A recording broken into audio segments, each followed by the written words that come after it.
like to transport you into a story. Come and join me by the campfire, and I will read to you a bit from the dark fantasy story titled Stephen King's Fairy Tale. This is Superior Reads.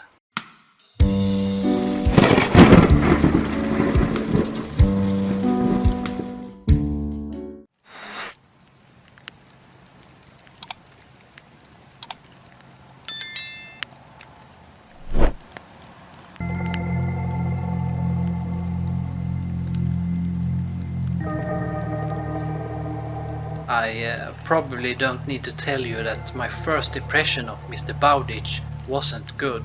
I thought he was a bad-tempered Scrooge, but when he looked at the aging German shepherd, I saw something else.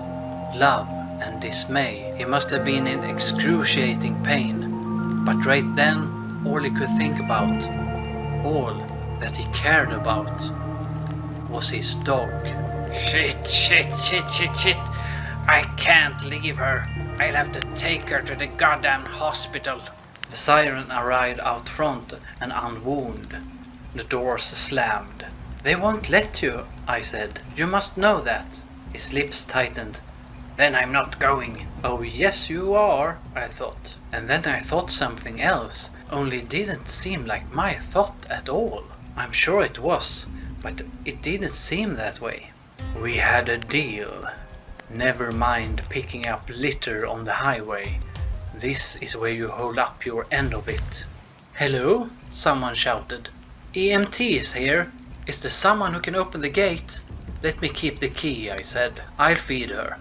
Just tell me how much and... Hello? Someone answer or we're coming in. And how often. He was sweating heavily now, and the rings under his eyes were darker, like bruises. Let them in before they break down the goddamn gate. He let out a harsh, ragged sigh. What a fucking mess.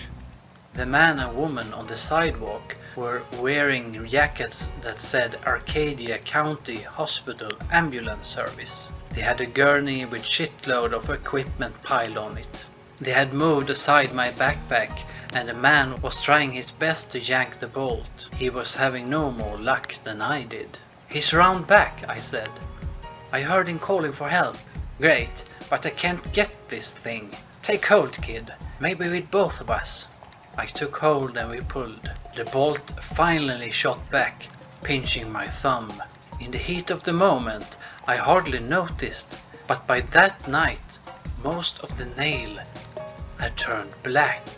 They went alongside the house, the gurney bumping in its way through the high grass. The equipment piled on top of it jittering and jibbing. Radar came limping around the corner, growling and trying to sound fearsome. She was giving it her best shot, but after all that excitement, I could see that she didn't have much left. Down Radar, I said. And on her belly she went, looking grateful. The EMTs still gave her a wide berth. They saw Mr. Bowditch sprawled on the porch steps and got busy unloading their gear. The woman made soothing comments about how it didn't look that bad and then giving something to make him more comfortable. He already had something, I said. I took the Empyrean bottle out of my pocket. The male EMT looked at it and said, Jesus, these are ancient. Any pop they had is long gone. CC Demerol. 20 should do it. Radar was back. She gave Cece a token growl, then went to her master, whining. Bowditch stroked the top of her head with a cupped hand, and when he took it away, the dog huddled on the steps next to him. That dog saved your life, sir, I said. She can't go to the hospital, and she can't go hungry. I was holding the silver backdoor key. He looked at it while Cece gave him a shot that he didn't even seem to register. He gave another harsh sigh. Alright, what fucking choice do I have? Her food is in a big plastic bottle in the pantry, behind the door. She gets a cup at 6 and one at 6 in the morning if they keep me overnight. He looked at the male EMT. Will they? Don't know, sir. That's above my pay grade. He was unwrapping a blood pressure cuff. Cece gave me a look that said, yeah, they'd be keeping him overnight, and that was just for starters. Cup at 6 tonight? 6 tomorrow. Got it. I don't know how much food is left in that bucket. His eyes were starting to get glazy. If you need to buy more, go to the pet pantry. She eats Oreo Regional Red. No meat and no snacks. A boy who knows who Nietzsche was can probably remember that. I remember. The male EMT had pumped up the blood pressure cuff, and whatever he was seeing, he didn't like it. We're going to get you on the gurney, sir. I'm Craig, and this is Cece. I'm Charlie Reed, I said. He's Mr. Bowditch. I don't know his first name. Howard, Mr. Bowditch said. They made to lift him, but he told them to wait. He held Radar by the sides of her face and looked into her eyes. You be a good girl. I'll see you very soon. She whined and licked him. A tear ran down one of his cheeks. Maybe it was pain, but I don't think so. There's money in the floor canister in the kitchen, he said. Then his eyes cleared for a moment and his mouth tightened. Belay that. Flour canister's empty, I forgot. If you... Sir, Cece said. We really need to get you into the... He glanced at her and told her to hush a minute. Then he looked back to me. If you need to buy another bag of food, pay for it yourself. I'll pay you back. Understand? Yes, I understood something else. Even with some prime dope doing a number on him, Mr. Bowditch knew he wouldn't be back tonight or tomorrow night. Alright then. Take care of her. She's all I've got. He gave Radar a final stroke, ruffling her ears, then nodded to the EMTs. He gave a cry through his clamped teeth when they lifted him, and Radar barked. Boy. Yes? Don't snoop. I didn't dignify that with an answer. Craig and Cece more or less lifted the gurney around the side of the house, so as not to joggle him too much. I went over and looked at the extension ladder in the grass, then up at the roof. I guessed he'd be cleaning out the gutters, or trying to. I went back to the steps and sat down. Out front, the siren started up again, loud at first, and then diminishing as it headed down the hill to the goddamn bridge. Radar looked towards the sound, her ears pricking up. I tried stroking her. When she didn't bite or even growl, I did it again. Looks like it's just you and me, girl, I said. Radar put her muzzle on my shoe. He didn't even say thank you, I told her. What a snot. But I wasn't really mad, because it didn't matter. I didn't need to be thanked. This was payback. I called Dad and filled him in as I walked around the house, hoping no one had stolen my backpack. Not only was it still there, one of the EMTs had taken a moment to drop it over the gate. Dad asked me if there was anything he could do. I told him no. I'd stay where I was and do some studying until it was time to feed Radar at 6, then come home. He said he'd pick up some Chinese and see me when I got there. I told him I loved him, and he said, right back at ya. I fished the bike lock out of my pack, thought about lifting the Schwinn over to the house side, then said screw it and just locked it to the gate. I took a step back and almost tripped over Radar. She yelped and scrambled away. Sorry girl, sorry. I knelt and held out my hand. After a moment or two, she came to it, sniffed and gave it a little lick. So much for Cujo the Terrible. I went around back with her right behind me, and that's when I noticed the outbuilding. I figured it for a tool shed. No way was it big enough for a car. I thought about putting the downed ladder inside and decided not to bother, since it didn't look like rain. As I discovered later, I would have toted it the 40 yards or so to no avail, because there was a huge padlock on the door, and Mr. Bowditch had taken the rest of the keys. I let us in, found an old-fashioned light switch, the kind that turns, and walked down the hall of old reading matter to the kitchen. The light there was provided by an overhead frosted glass fixture, that looked like part of the set dressing in one of those old TMC movies Dad liked. The kitchen table was covered with checked oilcloth, faded but clean. I decided everything in the kitchen looked like set dressing from an old movie. I could almost imagine Mr. Chips strolling in, wearing his gown and mortarboard. Or maybe Barbara Stanwyck telling Dick Powell he was just in time for a drink. I sat down at the table. Radar went under it and settled with a small ladylike grunt. I told her she was a good girl and she thumped her tail. Don't worry, he'll be back soon. Maybe, I thought. I spread out my books, did some math problems, and then put in my AirPods and played the next day's French assignment, a pop song called Rien qu'une fois, which means something like just once. No, not exactly my cup of tea. I'm more of a classic rock guy, but it was one of those songs you like more every time you hear it, until it turns into an earworm, that is, and then you hate it.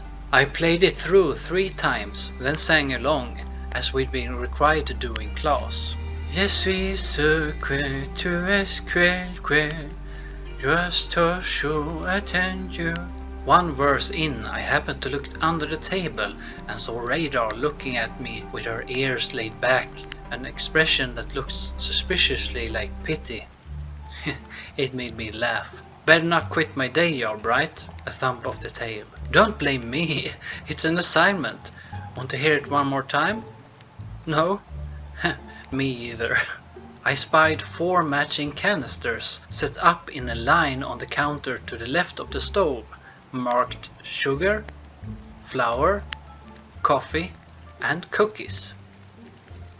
I was pretty damn hungry.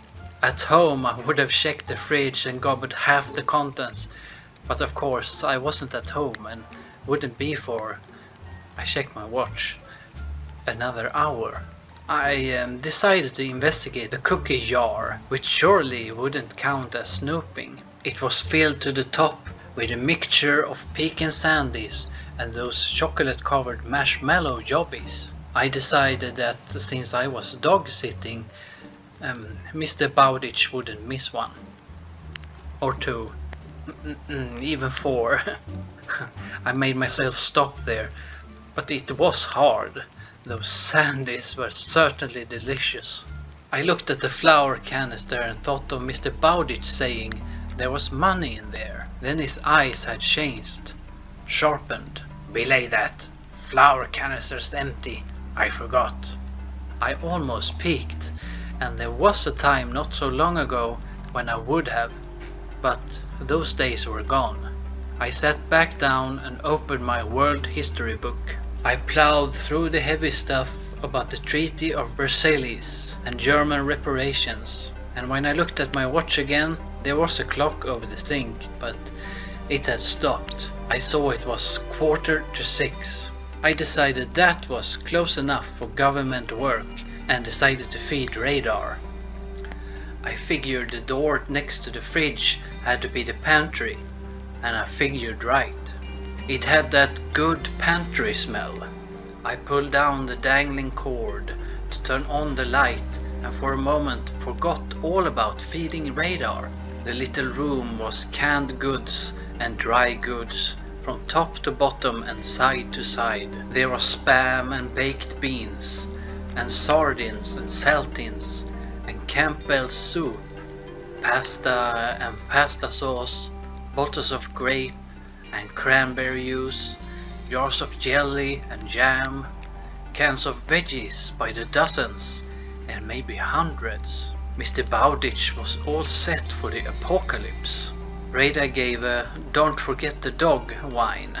I looked behind the door and there was her plastic food canister. It had to hold 10 or 12 gallons full, but the bottom was barely covered.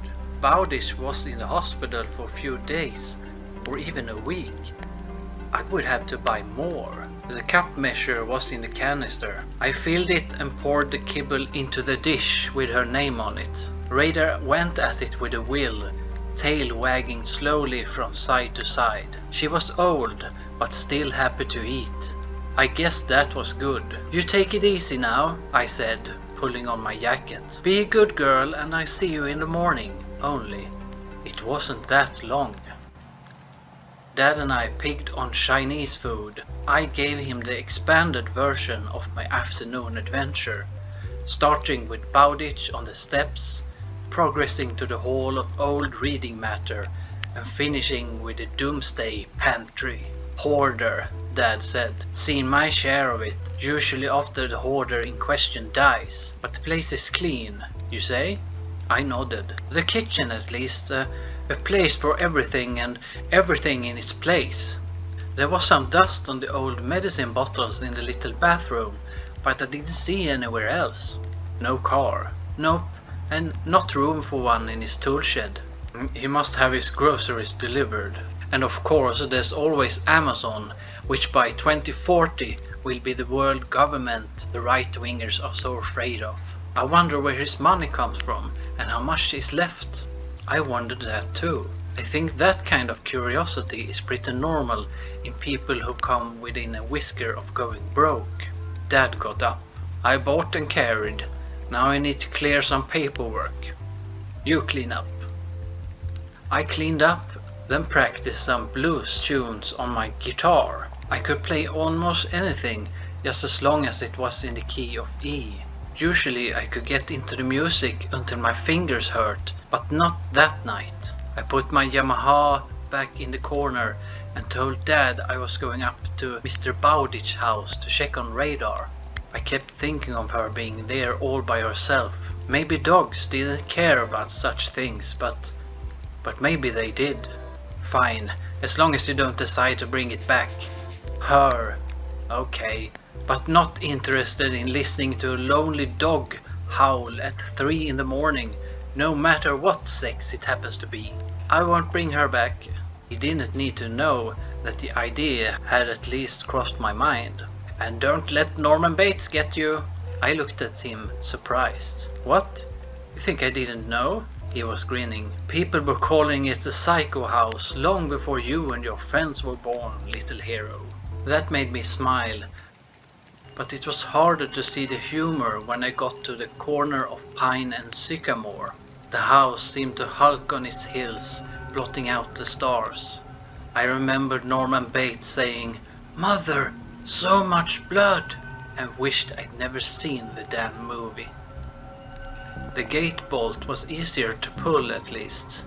I used my phone's flashlight to walk around the house. I ran my flash over the side of it once and wished I hadn't. The windows were dusty, all the shades pulled. Those windows looked like blind eyes that were somehow still seeing me and not liking my intrusion. I rounded the corner, and as I started towards the back porch, there was a thump. It startled me, and I dropped my phone. As it fell, I saw a moving shadow.